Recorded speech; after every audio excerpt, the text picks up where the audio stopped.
Alright, so isang magandang umaga sa lahat, sa mga teachers, sa mga librarians, and sa mga students, grade 7 and 8 students from School of St. Anthony. Welcome to our online library literacy program, or what we call the OLLT. Welcome, thank you very much for joining, and we would also like to acknowledge the presence of the following people.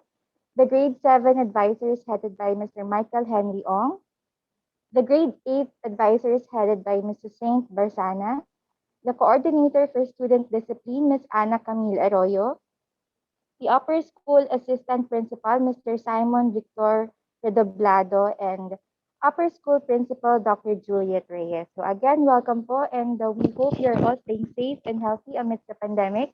Thank you also to Ms. Agnes for requesting the session, and we're very excited to share with you our library efforts, programs, and services. But before we officially start the program, I'd like to introduce myself. I am Louie Marquez, Science Research Specialist 1, and I will be your moderator for today. Together with me is the library team. We have here our Supervising Science Research Specialist, Ms. Cinderly M. Maglake. Hi, Hello, ma'am. Good morning. everyone. Thank you for joining us today. Ayan. So we also have our Science Research Specialist 2, Ms. Eileen Alice Brillo. Good Hello, morning. everyone. Good morning po. Good morning, Miss Louie. Ayan. And we also have our Information System Researcher 3, Sir RJ Escondo. Present also are our IT tech people. We have Mr. Mark Jason Olvida and Mr. Rainier Tagada. Ayan. So yan po ang team behind today's activity.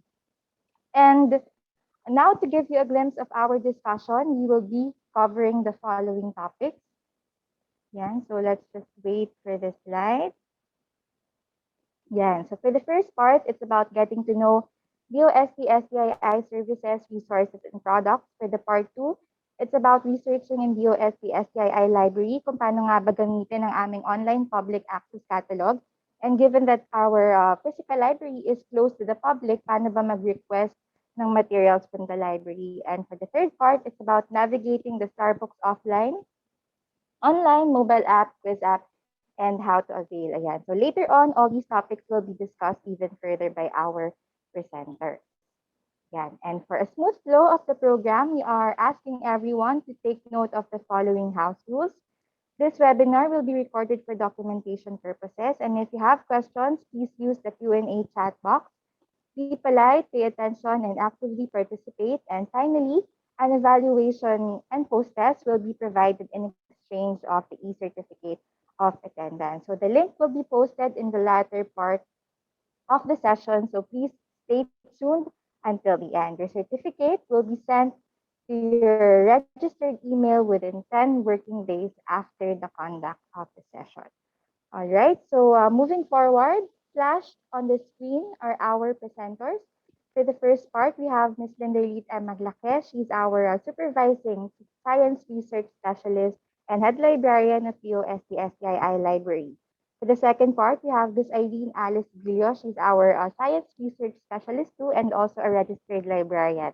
And for the part 3, we have Mr. RJC Escondo, our information system researcher 3. And now to formally welcome all of you, let us all hear a message from the director of the DOST-STII, Mr. Richard P. Burgos. Hi, let me greet everyone a happy day. It is always a happy day for us here at the DOST-STII Library. And why is that so? Well, as a special repository of science, technology, and innovation information, we are always surrounded by the best minds and works of scientists, technologists, and innovators from the Philippines and from all around the world. So, when the COVID-19 pandemic threw the whole world in a lockdown, some of the first places to be shut down were libraries. We could not receive walk-in clients anymore. Good news is that while our daily physical visitor count plummeted to zero, our online patrons continued to visit us and even increased in number. Moreover, with the school opening in the new blended environment for instruction, more and more learners and teachers are using online tools and resources and discovering the value of digital libraries. The requirement of the time, therefore, is to be agile and to pivot quickly to online solutions. Thus, we repositioned our old physical library tour and orientation program to an online version, which we now call the DOST-STII Online Library Literacy Program. This is a way of reaching out to all teachers and learners who need to access resources and services that they can use in distance learning. The DOST-STII Online Library Literacy Program has three parts. Part 1 is about getting to know the DOST Science and Technology Information Institute, our services, available resources, and products.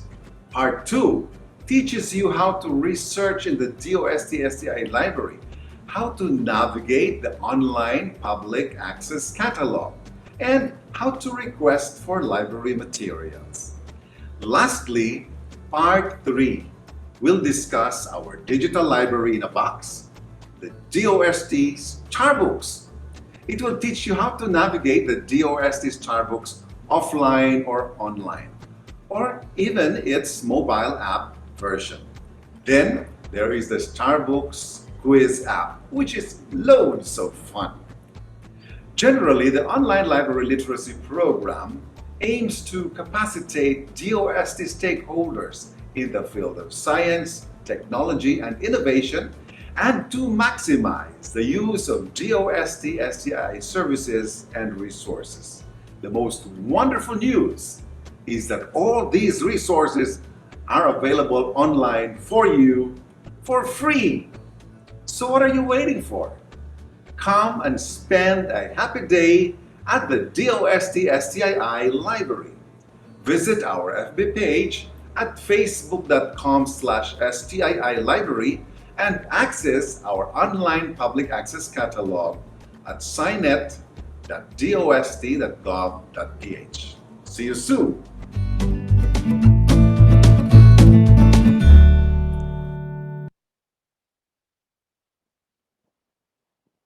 Alright, so yan po ang aming very energetic and very supportive director, this is Director Richard Ibercos. And taking off from this video, we hope you're all eager to know more and learn more about the products and services of the DOST-STII.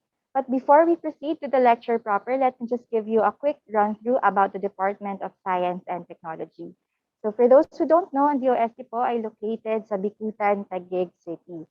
And from 1958 to 1982, DOST was formerly known as the National Science Development Board, or NSDB. From 1982 to 1987, it was changed to National Science and Technology Authority, or NSTA. And finally, in 1987, by virtue of Executive Order number 128, it was changed to Department of Science and Technology, or DOST, as it is known until today. So again, first known as NSTB to NSTA until finally DOST. Currently po, ang DOST ay pinamumunuan ni Secretary Fortunato T. de la Peña, or SFTP for short. And the quick trivia also, SFTP stands for the slogan of the DOST, which is Science for the People, or sa Tagalog ay Agham para sa Bayan.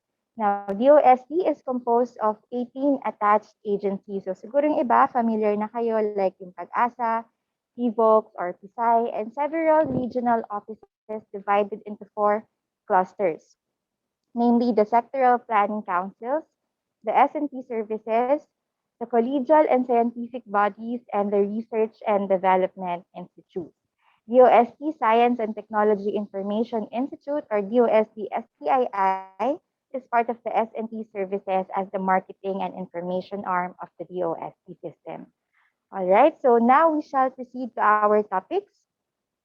To give you more information on the products and services of the DOST-STII, here is the video presentation of Ms. Linderlit M. Maglake, our head librarian in the DOST-STII library.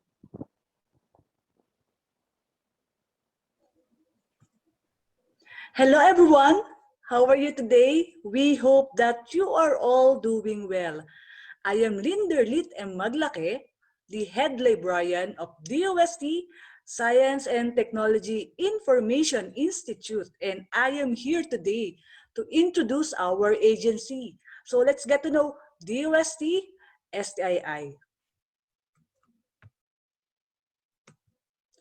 DOST-STII is one of the attached agency of the Department of Science and Technology. We are the information and marketing arm of DOST. We have 3 mandates. We are mandated to establish a science and technology library. So that's DOST-STII library. Next is to disseminate science and technology information. We disseminate S&T information in all formats. Through prints, we have our own publications. We also do broadcasting and press releases, and through social media as well as mobile applications. So we will identify them all on the next slides. And lastly, to undertake training on science and technology information, we conduct free trainings and webinars, so just follow our social media accounts for announcements. We provide S&T information services through our library. So this is DOST-STII library located at DOST compound in Bicutan, Taguig City. So as of the moment, our physical library is temporarily closed to the public as a preventive measure to stop the spread of COVID-19. But don't worry, you can still avail of our library services by contacting us. You can email us at library@stii.dost.gov.ph, and you can call and text us on the following numbers. For announcement, you can follow our social media accounts on Facebook at STII Library, on Instagram at dost.stii library, and on Twitter at STII_library. And if you miss watching our webinars, you can subscribe and watch the recordings at our YouTube channel at DOST-STII Library. For library material requests, you can browse our library collection at scinet.dost.gov.ph. Our online public access catalog is very easy to use. You just need to remember 4 things. Number 1, go to scinet.dost.gov.ph. Number 2, click Online Public Access Catalog. Type your keyword in the search bar and click Search. Number 3, select the title of your choice. Make sure that the material is located at STII and copy the details and send it at library@stii.dost.gov.ph. So again, for library material requests, just remember 4 things. Number 1, go to scinet.dost.gov.ph. There's no login required. Number 2, click Online Public Access Catalog. Number 3, type your keyword in the search bar, then click Search. And then last, make sure that the location of the material is in STII. Then copy the details and email it at library@stii.dost.gov.ph. It's easy, right? We also disseminate S&T information through our publications. So these are all of the DOST-STII publications that you can download for free at stii.dost.gov.ph. So let's describe each publication. Let's start with the Philippine Journal of Science, or PJS, which is the oldest scientific peer-reviewed journal in the Philippines, published in 1906. So what can you see inside PJS? If you are looking for research outputs on natural sciences, engineering, mathematics, and social sciences, you can refer to the Philippine Journal of Science. So for those of you who are looking for related studies on natural sciences, engineering, mathematics, and social sciences, PJS is the one for you. Next, we have the SNT Post, which is a quarterly publication of DOST-STII. So what's inside SNT Post? If you are looking for news articles on various DOST programs, SNT Post is the one for you. In particular, SNT Post tackles how DOST initiatives have created an impact in agriculture, enterprise, industry, IT, health, education, and disaster preparedness. Next is the Red Book, or the Reference for Emergency and Disaster Book. The Red Book serves as a handy tool of information about all possible natural hazards in an area.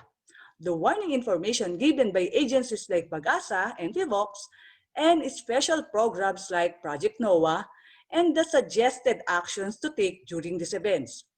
The Red Book can be used by our grade 11 and grade 12 students as well as our teachers as a reference on the subject disaster readiness and risk reduction. So if you know someone who needs a reference on emergency and disaster, well, you can refer them the Red Book. Next, we have the DOST Digest, which is a monthly DOST publication. So what's inside DOST Digest? If you are looking for condensed and easy to read science and technology news stories, DOST Digest is the one for you. DOST Digest contains the most recent technologies and happenings in the local SNT community with compelling photos and images on a full-color, 4-page newsletter. So if you are a student or professional on the go, DOST Digest is the one for you. Next is Balitang Rapidos, which is a monthly publication of DOST-STII. So are you looking for news stories on science and technology, which is written in the Filipino language? So if you are, you can refer to Balitang Rapidos. Balitang Rapidos provides condensed and easy-to-read news stories on science and technology that is written in the Filipino language. Next, we have the SPEARS, or the Specialized Philippine Enterprise Reference of Experts and Scientists, which is originally published as the Philippine Men of Science in 1964 and renamed as the Philippine Men and Women of Science in 2013. So what's inside SPEARS? Are you curious about our Filipino scientists? Have you ever wondered what are their contribution in the country? Do you want to know more about our Filipino scientists? Well, if your answer is yes, SPEARS is the one for you. SPEARS provide bio-bibliographic information of Filipino scientists and experts, which serves as a specialized reference for the public. Last, we have the Philippine Science and Technology Abstracts, or the PSTA. PSTA is a semi-annual publication of DOST-STII, released every June and December of each year. PSTA features abstracts of local SNT published researches. So if you are looking for a list of local SNT published researches, PSTA is the one for you.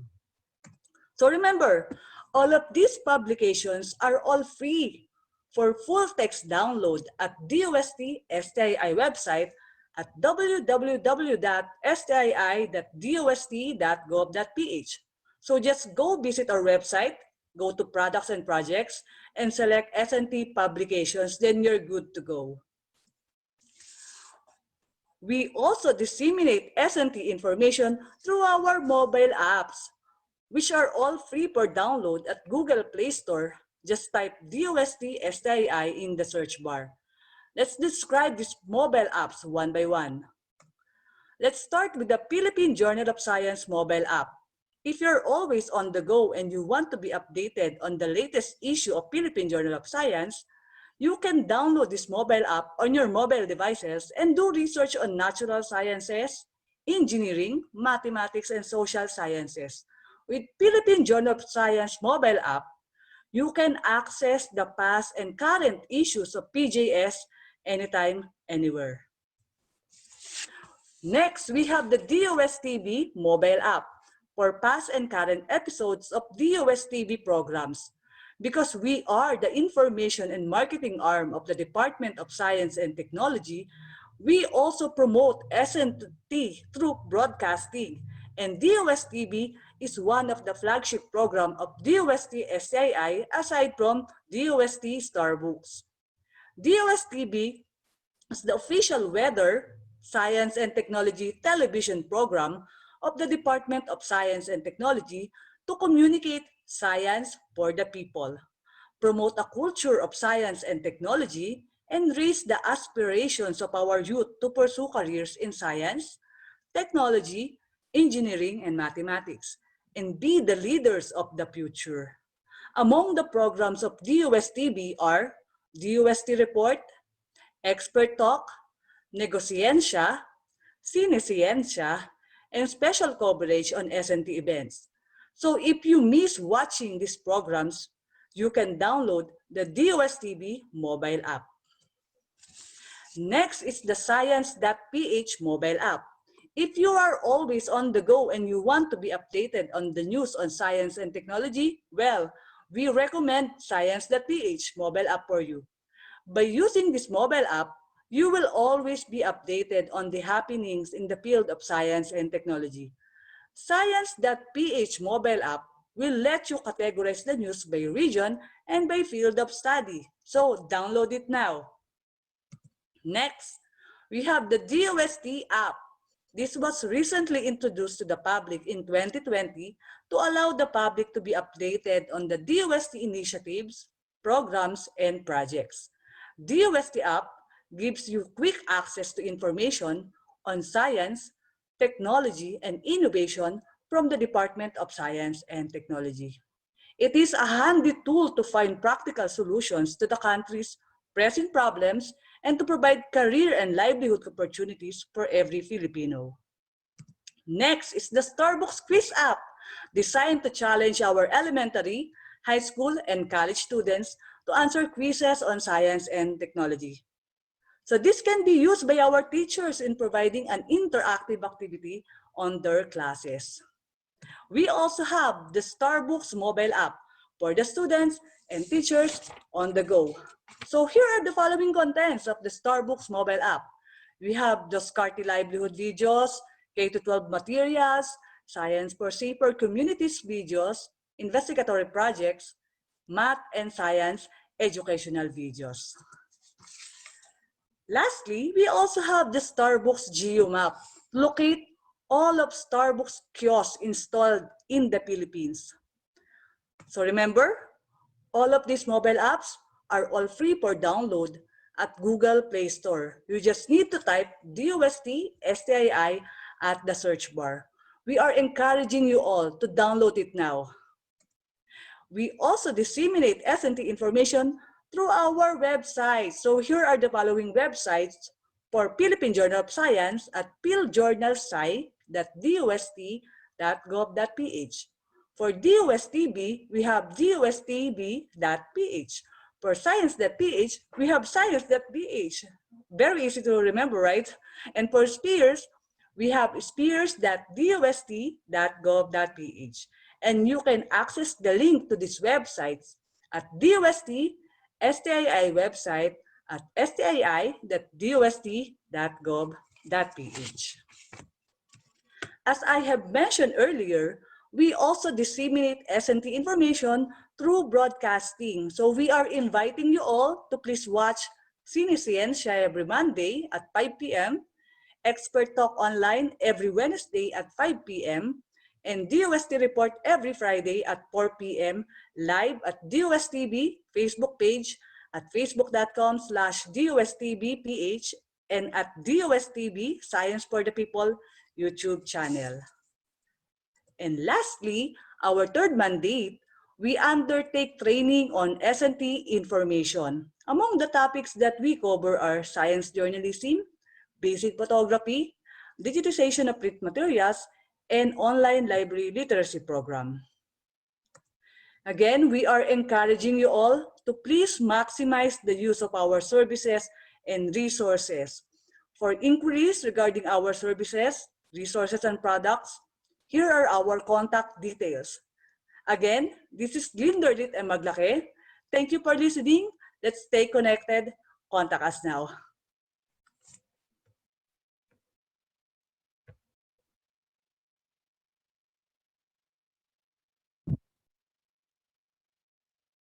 Okay, once again, good morning, everyone. Good morning to our students, teachers, and school heads.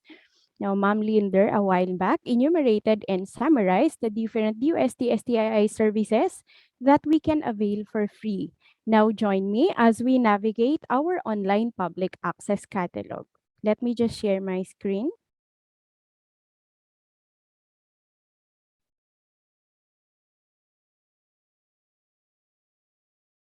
Okay, so first, as mentioned in the steps provided a while back, let's go to signet.dost.gov.ph.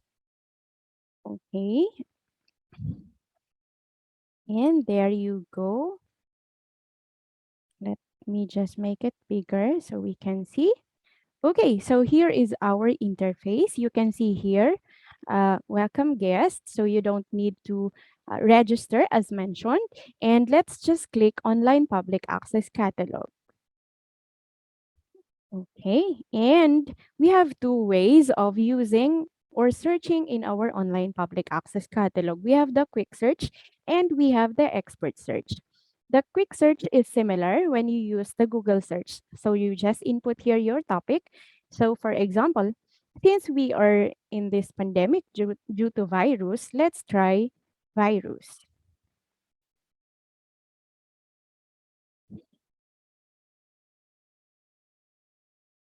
Okay, so for virus, we actually have 2,826 results.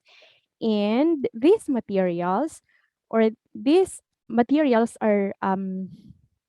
in different types. So we have here the icons, and we have here also at the upper part, the icons with their description. So for this icon, this represents books.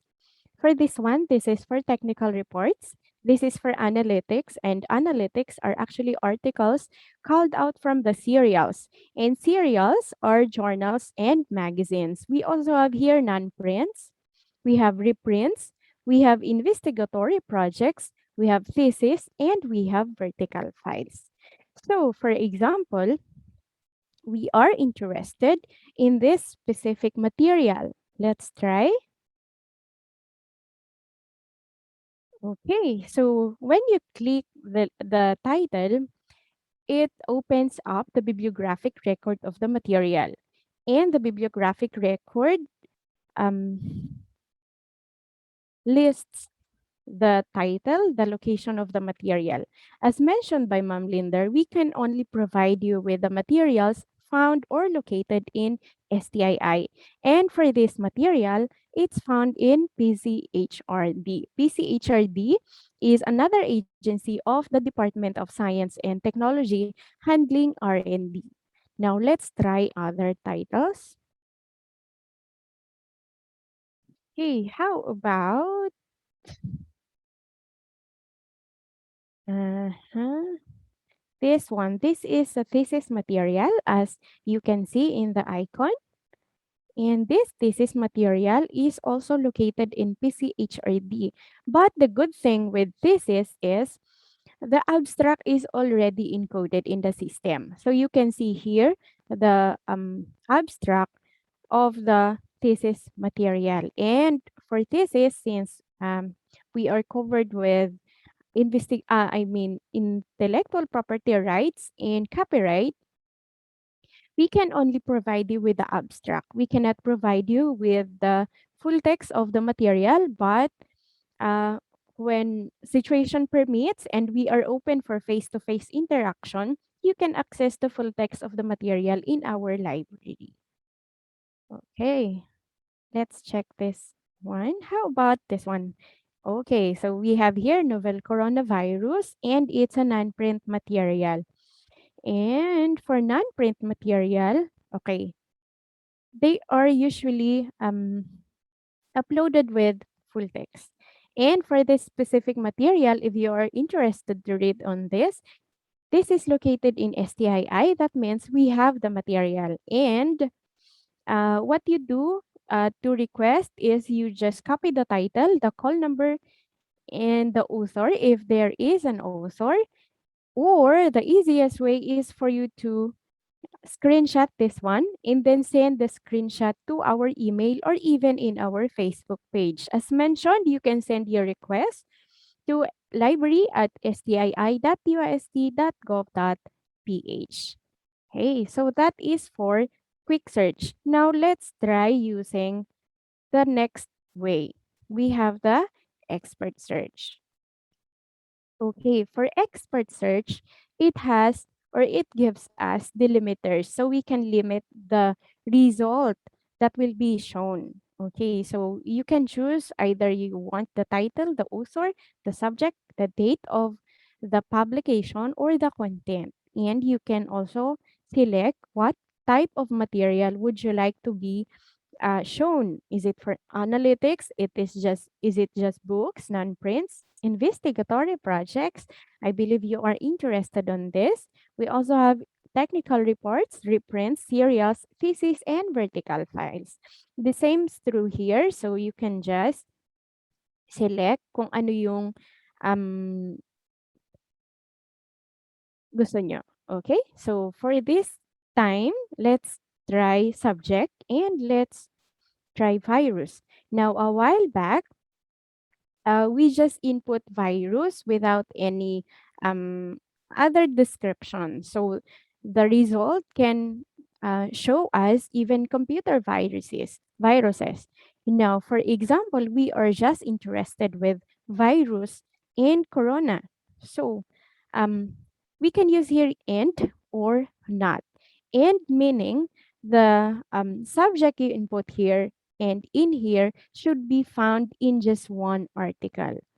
Okay, and you can display as much as 50 results in one page. Now let's check this one.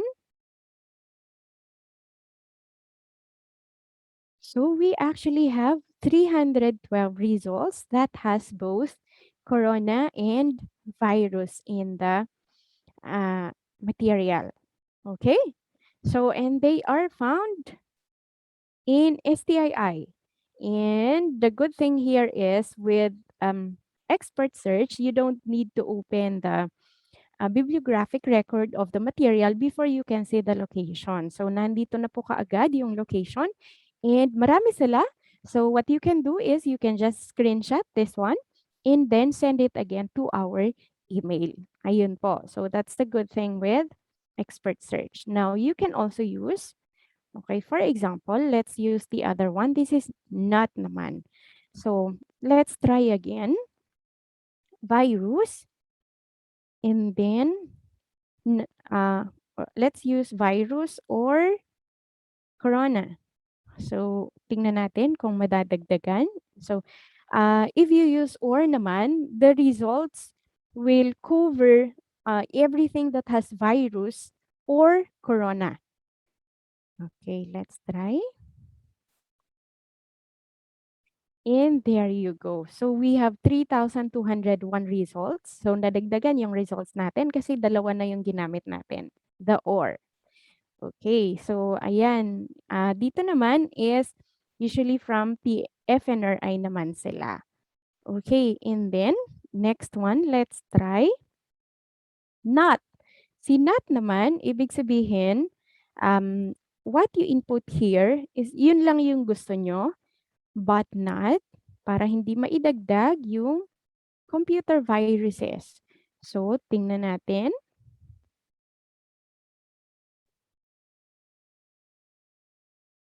Okay, so nabawasan ulit.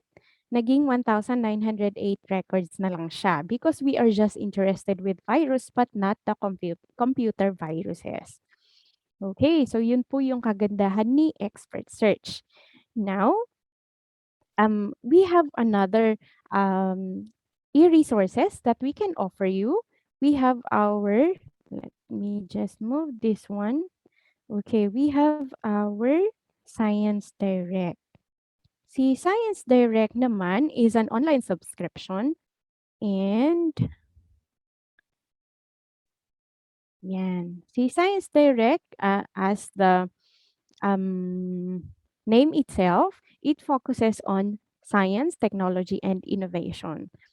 And Science Direct also has open access content. This means that there are contents that you can readily access or download without even registering or without subscribing. So, uh, dito simple lang din, just like when you use Google or kung may kilala na kayong author and gusto nyong malaman kung ano yung mga na-publish na niya, you can just input the author here or the journal title or the book title. Ayan po. Kung journal, you know the volume and issue.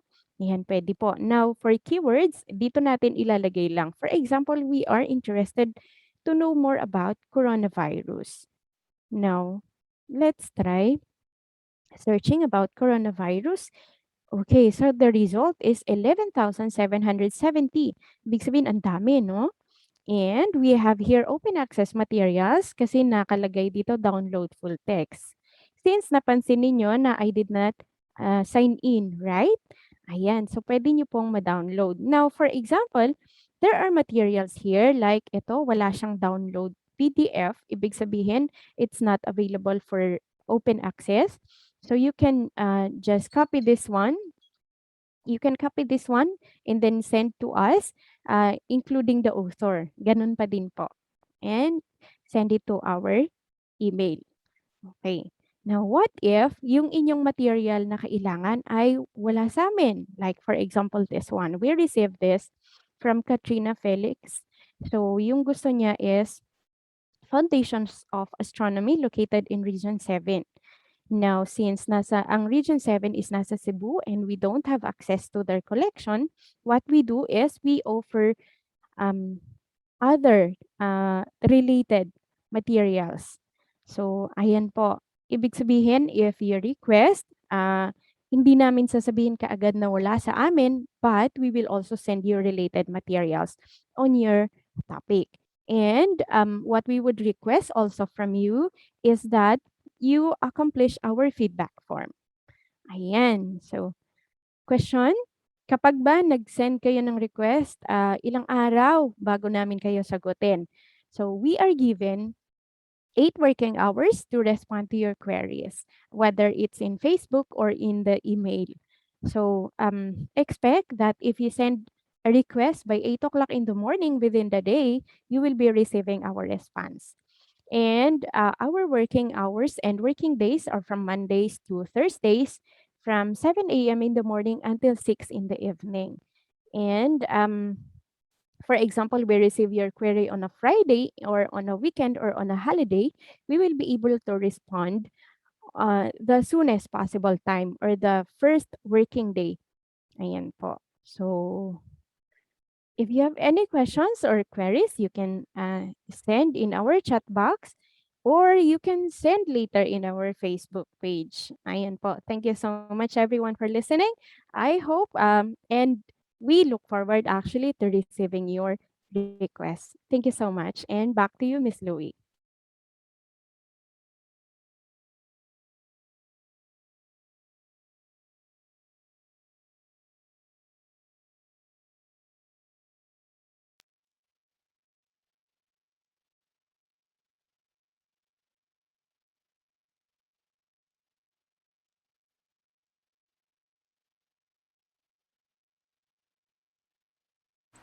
Okay. Magandang araw po sa lahat and welcome ulit sa ating online library literacy program. So narito po ako ngayon para ipakilala sa inyo si Starbucks. So kanina, pinakilala na po si STII maging ang ating library. Ang ating library po ay matatagpuan sa Bikutan, Taguig. So ito po yung isang challenge natin when it comes to information access. Ang Bikutan Taguig po ay medyo may kalayuan sa karamihan ng ating mga information seekers. At bukod doon, isa rin siya sa may matraffic na area.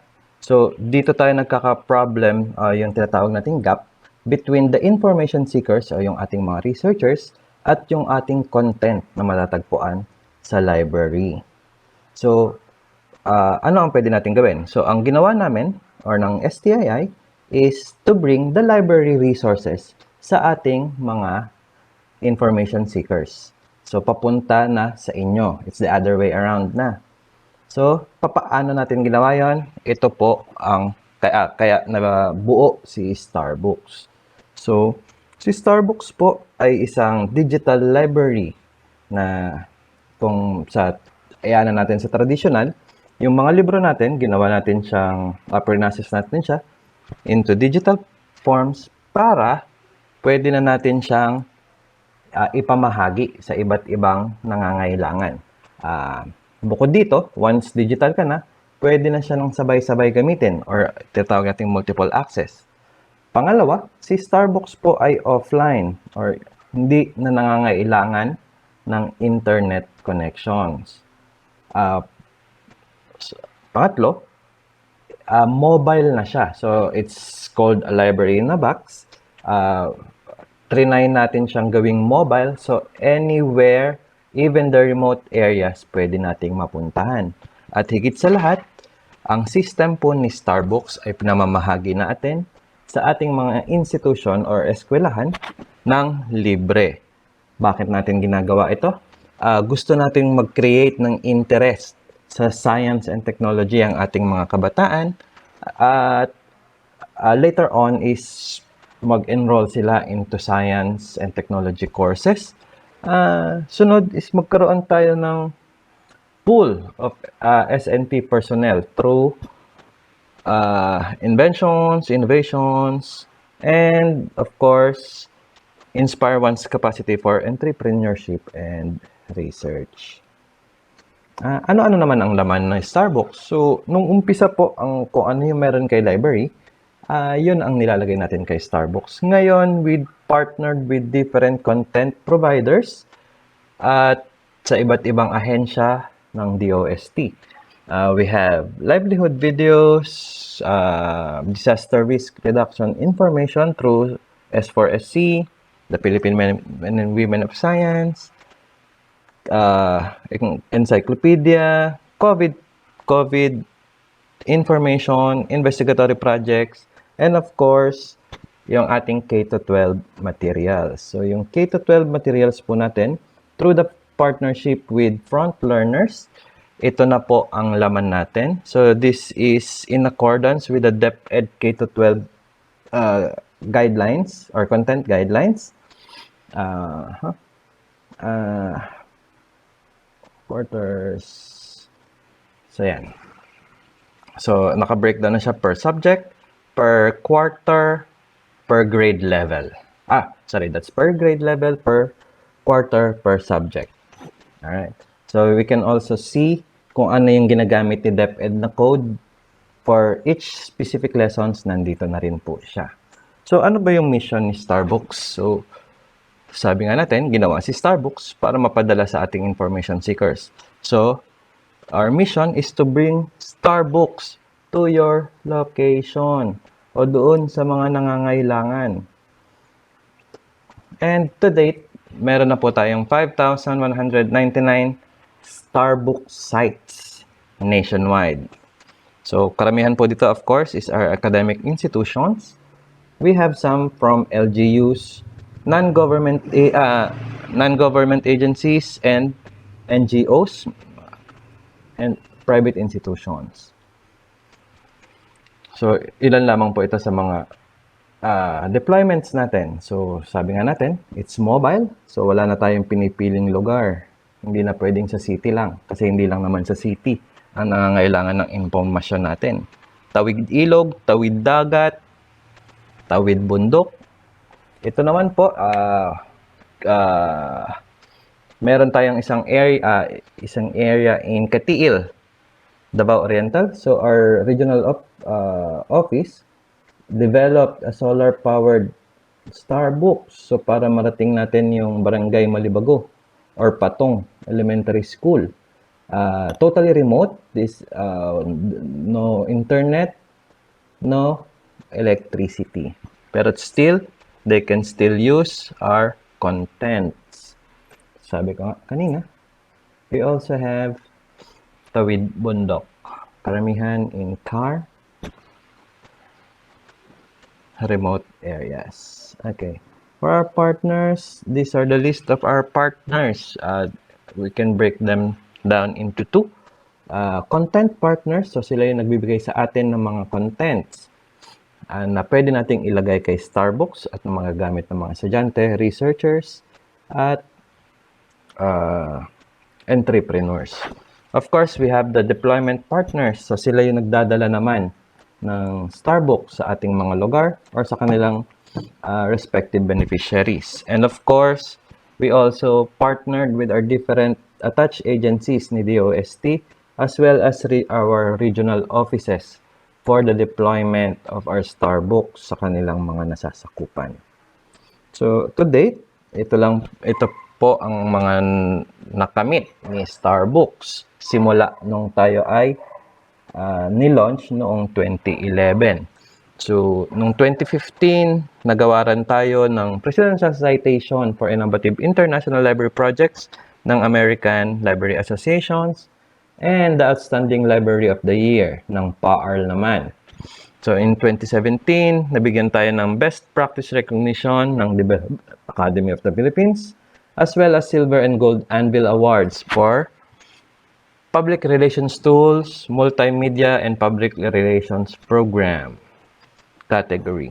2019, we were given the Special Award for the Freedom of Information by the Presidential Communications Operations Office. Last year, we were given Excellence in Government Communications Program Award ng Philippine Quill Awards. And since 2017 to 2020, tayo po ay consistent na kasama sa priority programs ng National Economic Development Authority. So, paano naman ngayon na wala tayong physical face-to-face sa mga schools? So, of course, we need to pivot to the new normal.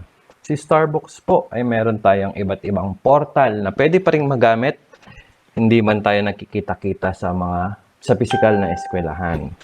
So, we have the online portal, we have different apps, we have gamified quiz app, and of course, the Geo map. So, isa-isahin natin yan.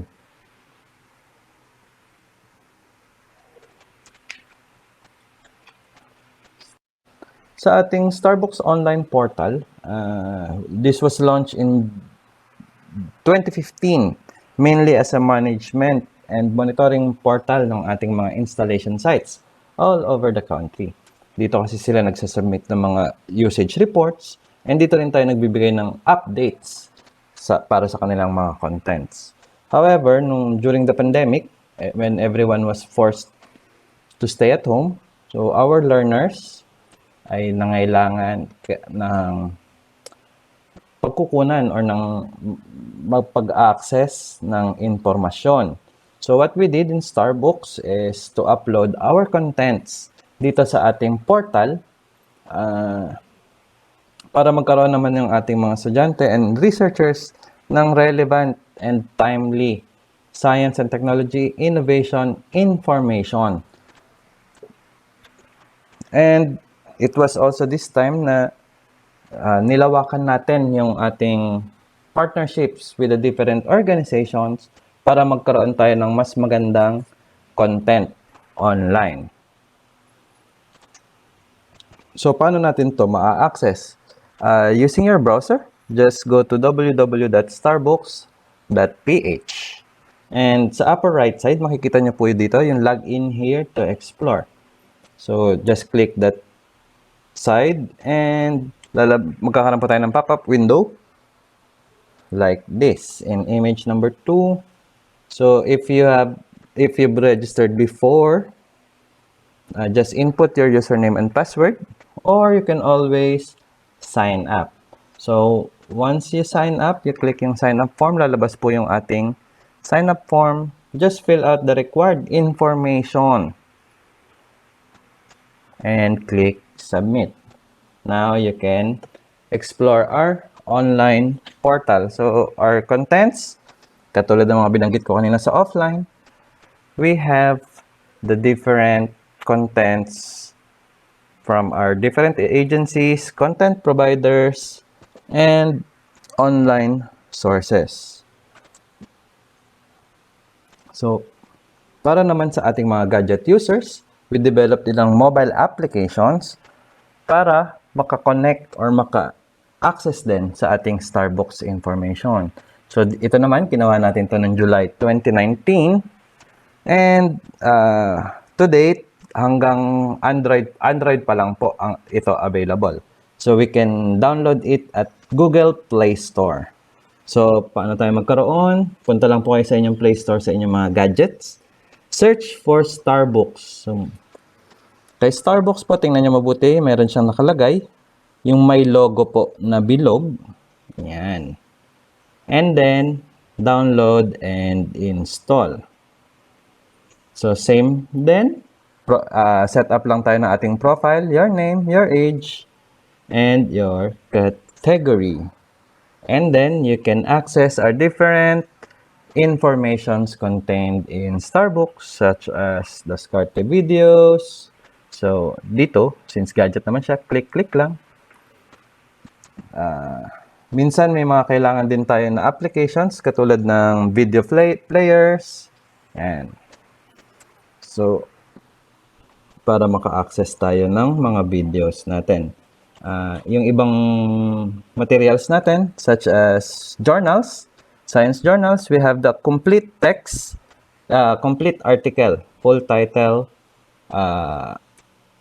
uploaded na rin po yan. Especially those coming from the Philippine Journal of Science. Halimbawa, need nyo ng specific na item, you can always use the search function. So sa search function natin, we can limit it or filter it if you want the video, the full text, or the text only. So usually, yung mga text only, ito yung mga web contents natin. So you can use titles, you can use keywords to search for your information. So, paano naman kung medyo bored ka na sa pagbabasa? Si Starbucks po, nag-develop din. Ito po, bagong-bago lang. Kaka-launch lang nito last week. So, initially, meron kaming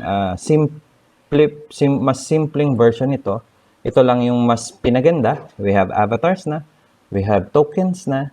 And everything. So, si gamified na po, si Wiz App. Same din siya. It's available kay Android. So, punta lang tayo kay Play Store. And hanapin po si Starbucks Wiz. So, yung icon po niya is si Smarty. Kung familiar kayo kay Smarty, yung mukhang Angry Bird na may hawak na tablet. So, yan, si Starbucks Wiz. And install and play. So, ito na po ang mangyayari dyan. Same pa rin tayo ng process. Always enroll on your account or register your account and login. Or pwede rin na po yan using your FB. Okay? So, meron tayong iba't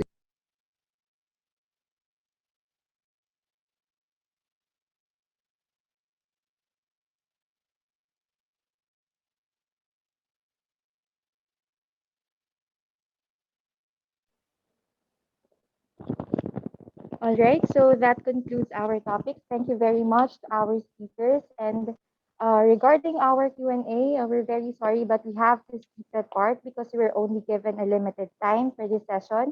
But if you have any questions, please send us a message to our Facebook page. That's facebook.com/STII library, or send us an email at library@stii.dost.gov.ph. And finally, as part of our learning initiatives, we are encouraging everyone to please answer the post test and evaluation form through the link posted. Ayan. So this link will also be sent through our chat box so you could click it directly. And some reminders also for when answering the post test and evaluation form, please provide your full name. That's your first name, middle initial, and your surname. And please also double check your email addresses kung ano po yung ginamit na email nung nag-register in the program. Yun din po ang gagamitin dito sa evaluation form. So again, please provide your full name and please double check your email addresses. Ayun. And for those who will successfully answer the post test and evaluation form, you will be receiving an e-certificate of participation. Please expect your certificates on or before October 6, 2021. That's 10 working days after the conduct of the session. All right. So again, thank you everybody for participating and joining in the program, for supporting the program sa mga school heads, grade 7 to 8 students. Thank you very much. Ayan, we hope you learned something from the discussions that could aid you sa inyong mga researches, assignments, projects, and outputs. Ayan. So siguro while the rest are answering, may I ask the panelists to open their cameras for a quick photo op.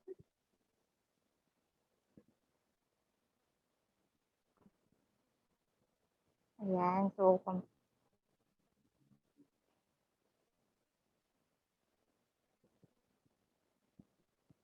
ayan. Okay na ba lahat? Ayan, so good morning po again sa ating mga school heads. And ang ating tech team na po ang bahalang mag-capture in 3, 2, 1. Okay, so again, maraming salamat everyone for joining. And again, to access our OPAC, please visit signet.dost.gov.ph. And for online subscription, please visit www.sciencedirect.com. And for material requests, please send us an email at library@stii.dost.gov.ph. Ayan, so if you're done answering the Zoom, the evaluation form, you may now leave the Zoom room. Yeah, so thank you everyone. Stay safe, stay healthy, and enjoy the rest of the week.